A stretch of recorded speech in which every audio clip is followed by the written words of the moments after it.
اللهم صل وسلم وبارك على سيدنا محمد وعلى اله وصحبه وسلم. تعالوا بقى يا حبايبي ما نشوف عملنا العزومه الجميله دي ازاي في اقل وقت وحاجات جميله وفي نفس الوقت كده. بتتعمل على السريع ومش هتاخد منك وقت ولا مجهود كتير. وحلويات، يعني نقينا كمان نوع الحلويات السهل اللي كمان كل الاطفال بتحبه. جيلي كده جميله اهي ما شاء الله متماسك. وطبقتين كده وشكله حلو جدا جدا، وحاجة خفيفة برضو كده بعد الفطار. يعني نقينا كده كل الحاجات اللي ممكن تكون سهلة وسريعة عليك في نفس الوقت، وفي نفس الوقت حلوة برضو وكل الناس بتحبها وكل الأطفال بيحبوها. هنبدأ كده أول حاجة من بالليل هنعمل الحلويات، هنعمل الجيلي وبعد كده نعمل جلاش مسكر كده، يعني حاجات سهلة وبسيطة على السريع. دي 2 جيلي فراولة و2 جيلي أناناس. اول حاجه كل كيس له كوبايتين ميه، اول ما يغلوا تحط عليهم كمان كوبايتين، وبعد كده بتنزلي بالكيسين الجيلي. هعمل الاناناس الاول وبعد كده بتحط السكر حسب رغبتك برضو. يعني تدوقيه كده بعد ما تقلبيه لقيتي كده السكر مظبوط يبقى كده خلاص. ودي معلقه جيلاتين كده بتجيبها من عند العطار، حطيت معلقه كبيره على الكيسين وبقلبهم كويس اوي كده مع السكر والجيلاتين. وبعد كده بقى الكاسات بتاعتك او الاطباق او اي حاجة حابة بقى تحط فيها بتكوني مجهزاها. وبتقطعي كده موز في كل طبق او كاسة كده 3 4 5 مكعبات كده موز. وبعد كده بقى بتنزلي يعني كبشتين كده من الجيلي الاناناس وبتسيبيه بقى يبرد خالص، وبعد كده بقى بتدخليه التلاجة مثلا ساعتين 3 على حسب ما يمسك معاكي. بتقومي بقى كده مطلعاه كده خلصت كل دوت. ملاحظة ان هو نص الكاسات او نص الطبق بس، وتسيبيه بقى يجمد في التلاجة خالص. وبعد كده تقومي مطلعاه بقى. وزي ما عملنا جيل الاناناس بنعمل جيل الفراولة برضو. كل كيس كوبايتين، كوباية بتحطها تغلي. وبعد كده اول ما بتغلي بتحط عليها كوباية تانية ساقعة وتسيبهم برضو يغلوا. وبعد كده بتنزلي بالجيلي بتاعك والسكر وبرضو معلقة جيلاتين وبتقلبي تسيبهم كده يغلوا دقيقتين كده 3 مع بعض. وبعد كده بقى بتحطي بتصبيه بقى على الجيلي. تطلعي بقى الجيلي اللي انت حطيتيه في التلاجة كده متماسك خالص اهو. انا شايفه اهو متماسك خالص. وتكوني برضو سبت الجيلي اللي انت عملتيه يبرد. وتقطعي بقى برضو موز. الطبقة التانية بقى برضو بتقطعي عليها موز، لان اول ما تحطي الجيلي الفراولة الموز ده هيطلع على الوش دلوقتي، فهيبقى انت كده عندك طبقتين موز وطبقتين جيلي. فشكله بيبقى حلو جدا جدا وطعمه جميل. وحقيقي كل بيحب الجيلي دي، الكبير والصغير وكله. وكمان حاجة سهلة وخفيفة يعني. بعد الاكل كده حاجة خفيفة كده. خلاص حطينا الطبقة التانية بقى بتدخليه التلاجة برضو. لبعد الفطار بقى ان شاء الله بتطلعيه بيكون بقى متماسك وحلو جدا جدا. وكل طبقة كده الوحيدة زي ما شفتيه في الاول. وبالهنا والشفا يا حبايبي. تاني حاجة بقى هنعمل الجلاش المسكر. يعني الحلويات حاولي ان انت تعملها بالليل عشان تبقى عندك وقت بقى طول اليوم لبقية الاكل. دي لفة جلاش، والسمنة اللي انا مسيحاها دي يعني سمنة كريستال كانت حلوة جدا جدا في الجلاش الصراحة. خليها طعمه حلو قوي قوي. والجلاش كمان عملته سادة خالص. حاجة حلوة وسريعة. وكمان يعني كل اللي عندي بيحب الجلاش سادة كده. فكان احسن يعني واسرع.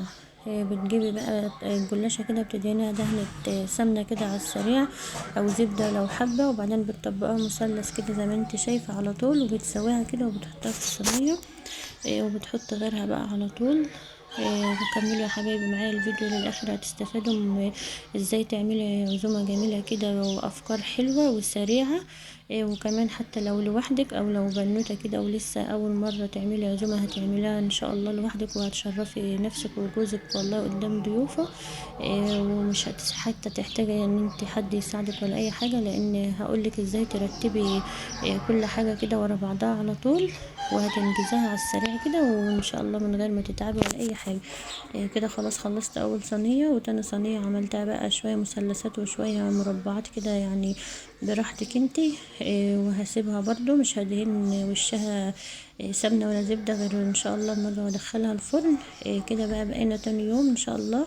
نبدأ بقى اول حاجة نعصج اللحمة عشان نعمل مكرونة بشاميل. حطيت معلقتين زبدة، وهنزل كده باللحمة اول ما تغير لون. تقلبي اللحمة كده اول ما تغير لون، لازم تاخد صدمة كده غيرت لون. هتنزلي عليها بقى ببصلتين كده، تكوني عاملاهم في الكبة ناعم، يعني ولا ناعم ولا خشن، بس الناعم احسن يعني.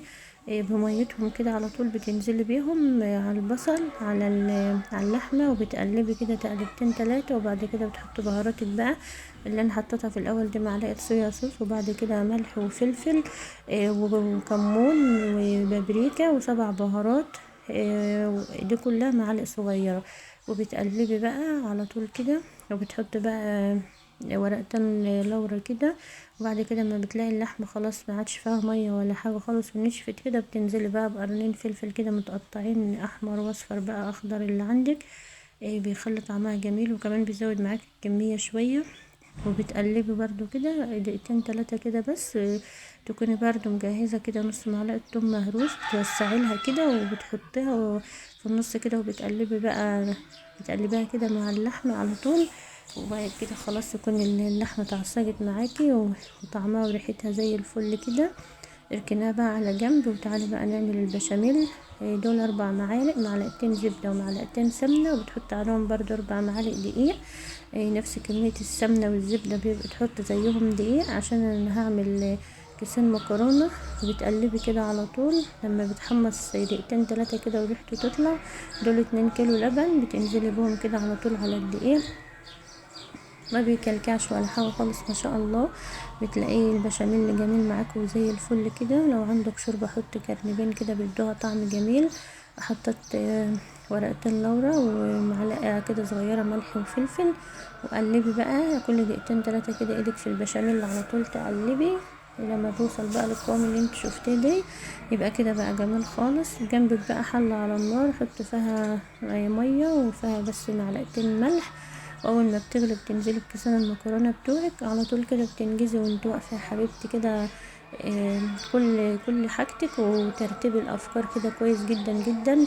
وكمان هتخلصي بدري، وممكن ترتاحي لك شويه بقى وتغيري بقى هدومك وتستقبلي ضيوفك كده وانت مرتاحه. والله افكار كلها حلوه قوي قوي ورا بعضها كده على طول. كده البشاميل اللي شايفه كل ما كل دقيقتين تلاتة كده بتقلبي وبيغلي معاكي كده وبيتقل وبيبقى حلو قوي. سيبيه كده بقى، لان لو تقل اكتر من كده مش هيبقى حلو معاكي. وبرده ايدك كده في المكرونه على طول تقلبي فيها كده. البشاميل اللي شلته خلاص بقى حلو خالص، والمكرونه كده اتسلقت كويس قوي. ده بقى البط بتاعنا واللحمه مغسولين طبعا ومنقوعين كويس قوي. تسيبيهم بقى منقوعين كده شويه نص ساعه. ممكن ترتاحي لك بقى شويه كده في الوقت دي، تسيبي يعني حاجتك كده تتنقع، وانت كمان لازم ترتاحي شويه. بعد كده بقى حلة على النار كده، اول ما بتسخن نزلت بقى كده بالبط الجميل دي من غير تتبيل ولا حاجه خالص. انا طبخته معاكم كذا مره بكذا طريقه يعني. المره دي بقى احطه كده على طول، وطعمه بيبقى جميل وتحفه قوي والله.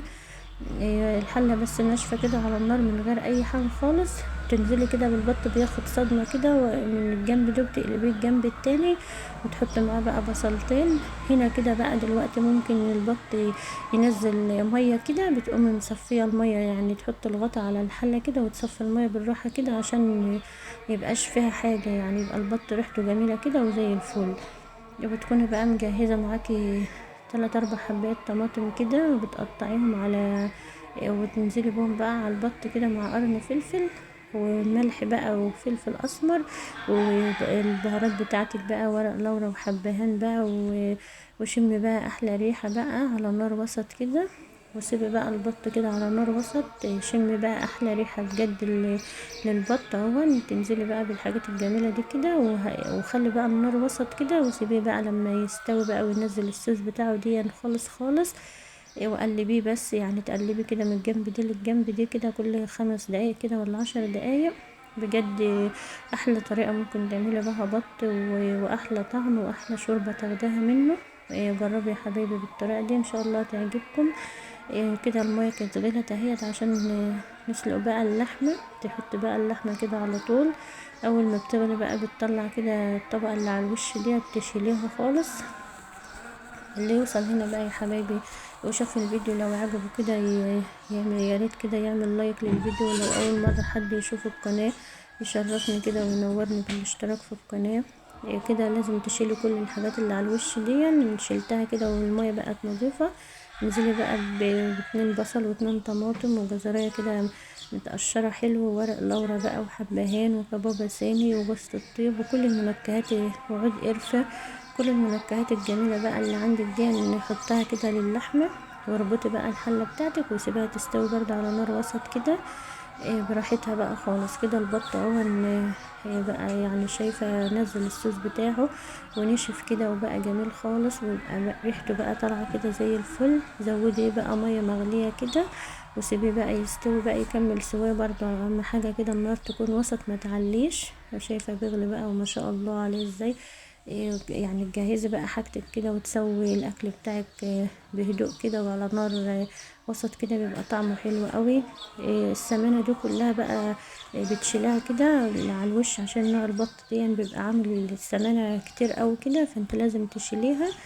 زي اللي انت شايفاها دي لازم تشيلها كده، ما تحطهاش ما تسيبهاش مع الشوربه. بتشيلها كده بقى تستفادي منها انت في اي طبخه تانية بقى، ملوخيه او محشي او كده، بتخليه حلو قوي قوي. كده البط استوى بقى وشيلناه. تعالوا بقى نجهز بقى حاجتنا بقى اللي هندخلها الفرن كله ورا بعضه بقى كده ان شاء الله. المكرونه بقى بتحط عليها كبشتين كده بشاميل وبنفكها كده بالبشاميل، وكمان البشاميل بيمسكها اكتر وبيخليها حلوة قوي. فكرة الاطباق الالومنيا ديت حلوة جدا يعني، من كمان ان انت بتقدميها كده بحالها وبتوفر في معاكي في المواعين وفي الاطباق، وبتبقى حلوة يعني كل واحد طبقه كده واحسن. بتنزلي بقى بكبشة كده مكرونة، وانا كنت عاملاها مكرونة عادي صغيرة وكانت حلوة جدا جدا. وبعدين بتحط بقى كمية اللحمة وكبشتين تاني مكرونة فوق وبتسويها كده وتظبطي الطبق، وتحط بقى البشاميل بقى فوق. والبشاميل كان على قد الكمية بالظبط وقضى، والمكرونة كانت جوسي وطعمها حلو قوي قوي، واللحمة كان طعمها جميل فيها بجد. كان كل حاجة جميلة قوي، وكانت يعني حلوة كده وعدت الحمد لله. وكان يوم جميل، وكل سنة وانتم طيبين يا حبايبي. كل اللي له بقى تعالوا بقى اما نعمل الكفتة المشوية الجميلة دي كيلو لحمة مفرومة. هنحط عليهم يعني من بصلتين لتلاتة كده كبار او وسط زي ما انت عايزة، مفرومين ناعم في الكبة، وتصفوهم من المية خالص خالص. وعليهم حزمة او نص كده كزبرة او بقدونس برضو اللي عندك تقطعيه ناعم وتحطيهم، ومعلقتين نشا ومعلقتين بقسماط ومعلقة صغيرة بيكنج باودر. والبهارات بتاعتك بقى مع كل معلقة صغيرة بابريكا ومعلقة كبيرة معلقة كبيرة بهارات كفتة وفلفل اسمر وسبع بهارات ورشة كمون. وتقلبي بقى كويس قوي الكفتة كده، تعجنها كويس قوي. اهم حاجة الكفتة تعجنها كويس قوي.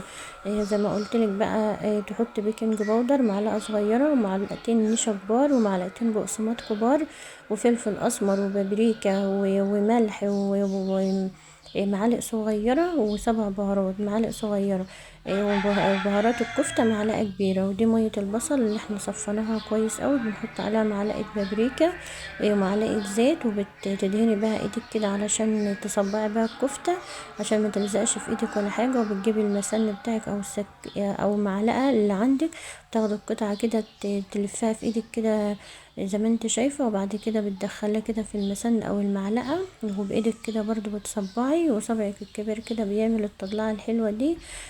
احلى كفتة مشوية بجد، ولا بتنزل من على السيخ ولا بتفك ولا اي حاجة خالص. كده عملنا الكفتة وعملنا المكرونة، جهزنا يعني الكفتة والمكرونة والجلاش كده جاهز. والبط كان استوى وجميل اهو ما شاء الله. يعني كده بقى تولعي الفرن بتاعك وتسوي بقى كل حاجتك اللي في الفرن كده، وتغطيها كلها بورق سلوفان، وتسيبها بقى كده على جنب. يعني ان شاء الله كده قبل المغرب كده بساعة تسخنيها. كده خلاص هدهن وش الجلاش سمنة بقى، وادخله الفرن. تحط الشبكة كده في النص وتولعي من تحت، لما بياخد لون من تحت تولعي الشواية ياخد اللون الجميل ده، وتطلعيه بقى. بتكون انت محضرة الشربات بارد، كوبايتين سكر على كوبايتين مية. اول ما بيغلوا بتحط عليهم عصرة ليمونة، وتسيبهم من 7 ل10 دقايق بالظبط كده، لما يبقى قوامه مظبوط، ولا خفيف ولا تقيل كده بتنزليه. وكده الجلاش مقرمش وجميل خالص ومورق وتحفة قوي. وبرده الصينية التانية كده طلعت، وبرده نسقاها الشربات وتقلبها كده. تقلبي كل جلاشة كده شمال ويمين لما تشرب كده من الشربات. كان طعمه حلو قوي قوي بجد، تحفة كده بسمنة كريستال، تحفة خالص فيها. زي ما انت شايفة كده. والحاجة اللي تخلص تغطي عليها وتشيلها في جنب. شايفة الجلاش مورق وحلو قوي قوي ازاي، وسهل وسريع وما بياخدش تكلفة. تدخله بعده على طول المكرونة على نفس النار كده، برضو ولع كده من فوق ومن تحت. اول ما بتاخد الوش الجميل دي يعني خلاص بتطفي، وبعدها برضو بتدخلي الكفتة بتاعتك على نفس النار ونفس الشبكة في النص، والنار ولع من فوق ومن تحت، وتقلبيها كده. اول ما بتطلع معاكي كده بتدهنها كده على طول دهنة من نفس يعني السمنة اللي نازلة منها دي، بتدهنها كده على طول. وشايفة بقى قد ايه الكفتة جميلة ومتماسكة وحلوة اوي، قلبها هاشش وطرية، وبجد كان كل الحاجات تحفة كده وجميلة. والبط طبعا تحطها على طول بعد الكفتة، واول ما بتحمر بياخد اللون الحلو اوي دي، يعني بترش عليه ملح وفلفل كده من الجنبين برضو. بتغطي بقى كل حاجتك كده وتسيبيها عشان كده تكون انت وقتك معاكي يعني، وناجزة كده كل حاجة، ما تبقيش متأخرة ولا اي حاجة. تعالوا بقى نعمل شوية بسلة حلوين قوي. معلقة زيت ومعلقة زبدة، ولو عندك قطعة دهن كده بتخلي البسلة حلوة قوي قوي. ودي بصلتين كده متقطعين ناعم. اول ما الزبدة والزيت كده يسخنوا ويسيحوا، تنزلي بقى كده بالبصل، ياخد كده تقلبتين 3. وبعد كده بتكوني بقى مجهزة نص معلقة توم كده مهروسة، بتنزلي بها برضو كده وتشوحيها كده تشويحتين مع البصل. يعني البصل والثوم كده يبدأوا كده يطلعوا ريحة ويصفروا كده ويتبلوا. بتكون انت مجهزة البسلة بتاعتك بقى مغسولة هي والجزر وكويس، شكلها زي الفل ومغسولة ومتنضفة. بتنزلي بها وتقلبي بقى البسلة مع البصل والثوم دي. بجد الطريقة دي حلوة قوي قوي، لو جربتها تعتمدوها في البسلة. ودي نص معلقة كده كزبرة، ونص معلقة سكر. وبتقلبوهم كده مع البسلة وتسيبيهم، ما بتحطوش ملح دلوقتي. وتقلبي بقى البسلة كل دقيقتين 3 كده على طول. لما بتستوي بقى مع الجزر كده بتكوني مجهزة الطماطم بتاعتك. تنزلي بقى بالطماطم على البسلة، وبعد كده بقى بتسيبها تتسبك خالص خالص. بتحط لها بقى ملح وكمون وفلفل اسمر و7 بهارات، معالق صغيرة. ودي كده خلاص البسلة بقى اتسبكت خالص زي ما انت شايفة هي. وبقت حلوة قوي قوي، شايفة ما شاء الله عليها لونها وشكلها وطعمها بجد تحفة كده.